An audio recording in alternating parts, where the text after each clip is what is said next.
Hi, this is Michael from Recycle Records in Monterey. On a recent trip, we picked up this beautiful old Vox bass, and today we're going to put some new strings on it. I've got some guitar polish here because I want to clean up. Once I get the strings off, I'm going to clean the neck. They make auto-winding devices, but they won't fit on the bass, so I'm doing this by hand. Once you get to a certain point, you can unravel it. And there's a hole that it comes out of, and the strings are very thick and hard to move.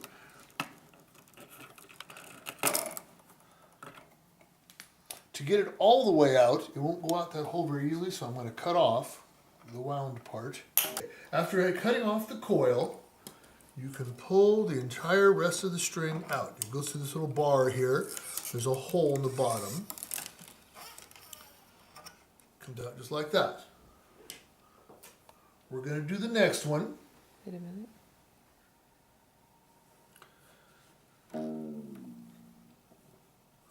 So we loosen it all the way. And do be careful because the ends of these strings can be kind of sharp, especially once you've cut them off. And they will poke your finger.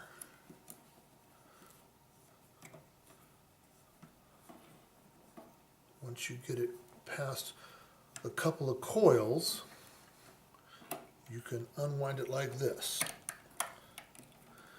And then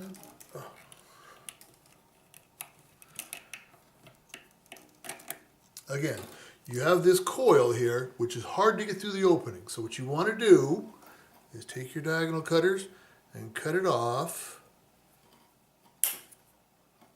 Then you're going to discard that. And then just take and pull this right on through.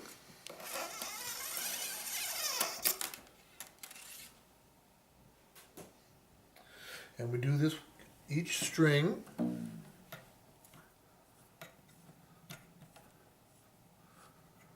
You'll notice there's little keepers here. The reason they have those keepers is from the nut to the peg here. You want it to be as straight as possible when you put the new strings on, so your coils will be nice and straight. Now, if you'll notice, this is what they call a floating bridge. It completely comes apart. It's good to know exactly where that went, but when in doubt, you can always use a tape measure to put that back in. And clean the nut here, and what I'm using is like a big fat toothpick. I'm putting just a little bit of contact cleaner on there to try and get the garm out.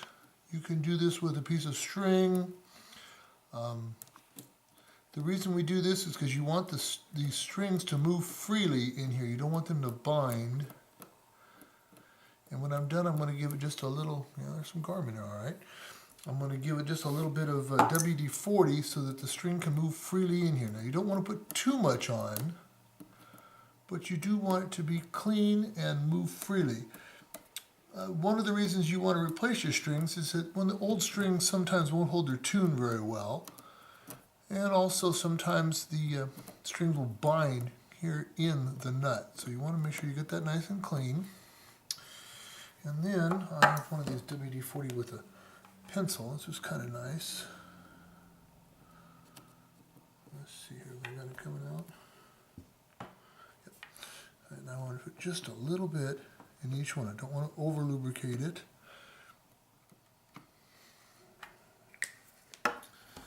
Wipe off the excess.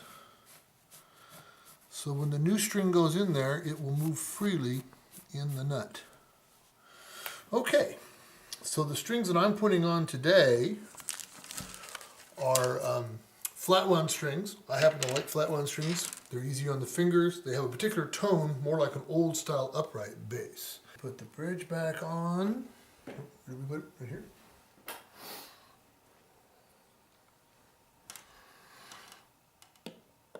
Okay, the way you put the strings back on is they're color coordinated, the little ball ends. You'll see the different colors, and that matches up with the string in the order you want to reinstall them. So I'm going to start with the G, the thin one, which is the green one. And we have a floating bridge, so we kind of have to line it up kind of loosely to start with, and then we'll fine tune it when we get the strings back on it. Put them through. And you want the ball end to lay flat. There's a chamber back in here, which is kind of hard to see, but you want the ball end to lay flat right in that chamber, just like that.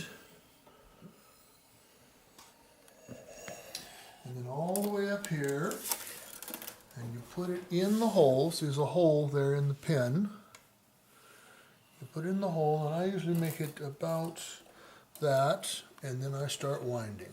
And you want the winds to go this way around, so it's pulling, and underneath the little holder there, and right there in the nut. And what I usually do is I hold it down so that the first coil goes underneath where the hole is.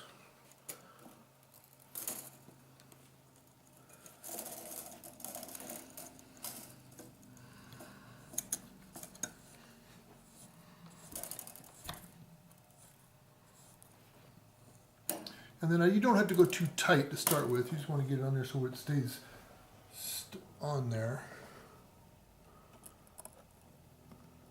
And then once we get all the strings on, we'll make sure we got this adjusted nice and true. Okay, the next one is the nickel one, which should be this one. Again, going by the color on the instructions on the package. And we just repeat the same procedure. Okay, we had to have a little break there because, as it turns out, some of the older instruments were not designed for the heavier strings that are available today. So we had to do a little adjusting of the openings here in the tailpiece.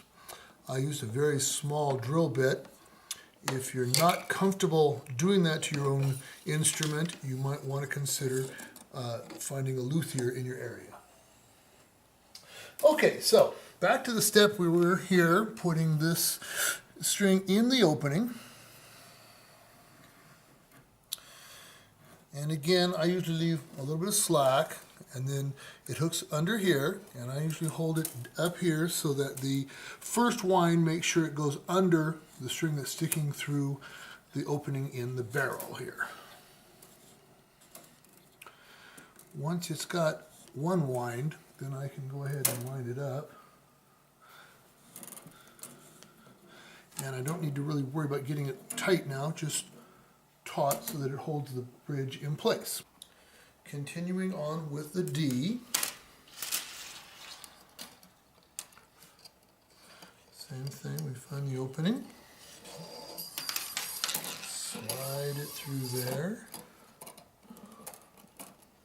Maybe I didn't make the opening quite large enough. There it goes. And the same step as before. Find the opening in the barrel. Put it through. I usually leave about that much free play. Then as I turn it, I want to hook it under there and put my finger on it so the first wind goes under the opening in the barrel.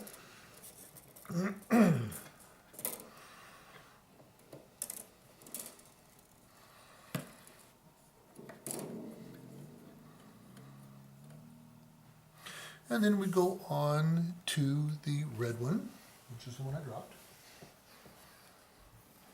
which would be the A. Obviously, if you're doing this in a 6-string guitar, you do it the same thing, only 6 times, not 4.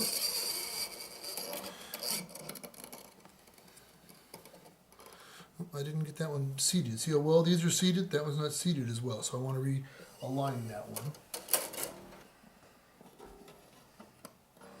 As you can see, I'm kind of aligning this, and at the end I'll make sure I have it all true.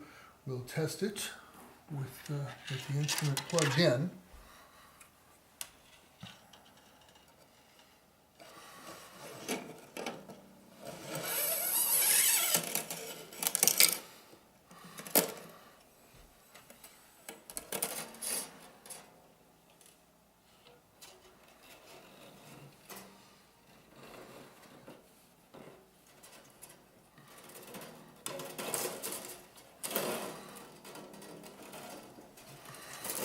Tight in there, so I think that's as far as it's going to go.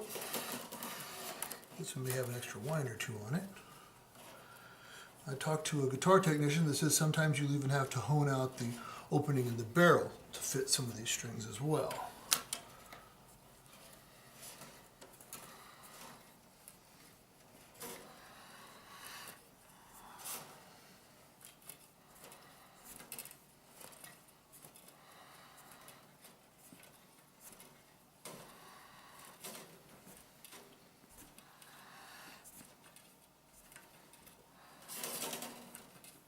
What I have here is medium light strings, trying for the lightest ones you can find. Depending on your style,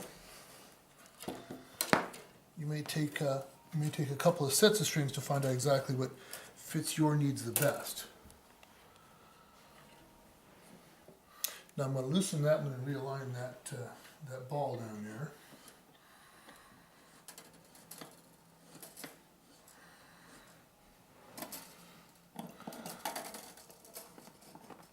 Just like that.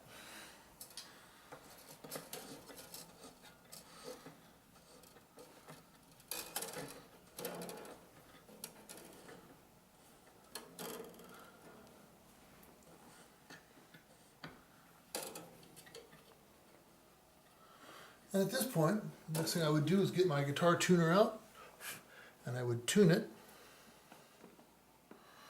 and then make sure that my intonation is true by hitting an E, open E, and then on the 12th, and going right along here, each string. That's what these little balls here are for adjusting the intonation of the instrument. And as you can see, I'm lining it up. Because this is a floating bridge, so it's not stationary. You can move it towards lined up fairly true. And that's how you put bass strings on a guitar. You may want to trim off these excess pieces. They're sort of unsightly. Don't get too close to the barrel, maybe half an inch away or so, because these are really not necessary once you have it strung. You want to make sure that you don't hit the wrong string while you're trimming.